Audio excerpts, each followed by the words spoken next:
Welcome to We Talk English, your favorite English podcast. We're excited to have you with us today. Before we dive in, don't forget to like and subscribe to stay connected for regular English learning podcasts. Let's get started. All right, so today we're going deep on something a little intense. Oh, We're tackling the 70-hour work week. okay. More specifically, what it can do to your body. Right.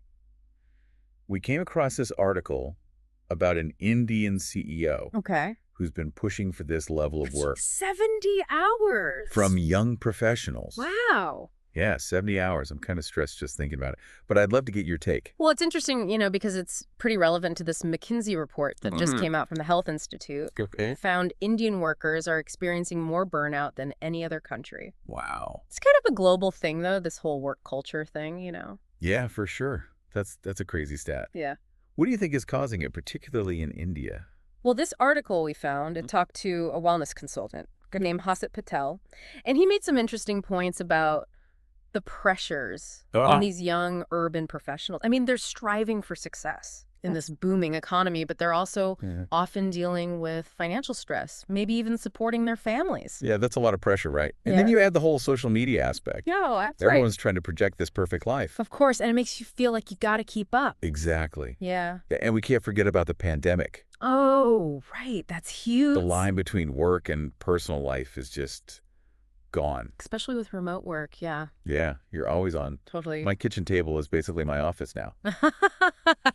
I feel that. But let's talk about how all this pressure, how does the 70-hour work week actually affect us physically? Right. Well, burnout and all that stress that comes with it, Yeah. it's not just being tired. Right. It's more like a domino effect. You get the fatigue, Okay. the sleep problems, the changes in appetite. Oh, yeah. I know all about that. Running on fumes, coffee, and takeout. Right. Not a healthy combo. Not at all. And then it starts to hit you mentally and emotionally. Yeah. You get anxious. You start doubting yourself. You lose your motivation. You can even feel trapped. It's a downward spiral. It is. You feel awful.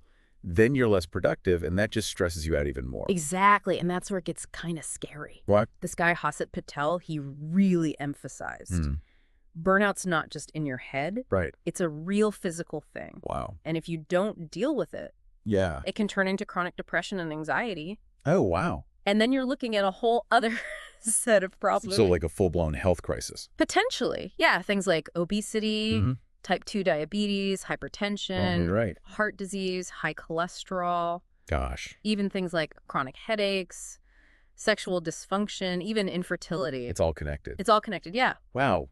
This is way more serious than I thought. Yeah. It's not just long hours. It's your whole well-being. Exactly. And that brings up another point about Right. the gut-brain connection. Oh, yeah. Which Hasit Patel also talked about. Stress and bad eating habits. They can really mess with your digestion. Yeah. You always hear about that gut feeling. All right. But I guess it's more than just a feeling. Oh, absolutely. So when we're stressed, our bodies pump out cortisol, Right. and too much cortisol for too long, Yeah. it throws off the balance of bacteria in your gut. Oh, wow. And that leads to all sorts of digestive issues. So that's why we get that knot in our stomach when we're stressed. Exactly. Your body's trying to tell you something. Like, slow down. Pay attention. Exactly. This is really eye-opening. It's not just about giving up your time for work. Right. It's potentially risking your health. Your whole health. Yeah. Makes you think, if not 70 hours, then what is a healthy amount? That's a good question. Something to think about, for sure. Thanks for joining us on this deep dive. We'll see you next time. See ya. And again, thanks for joining us on We Talk English.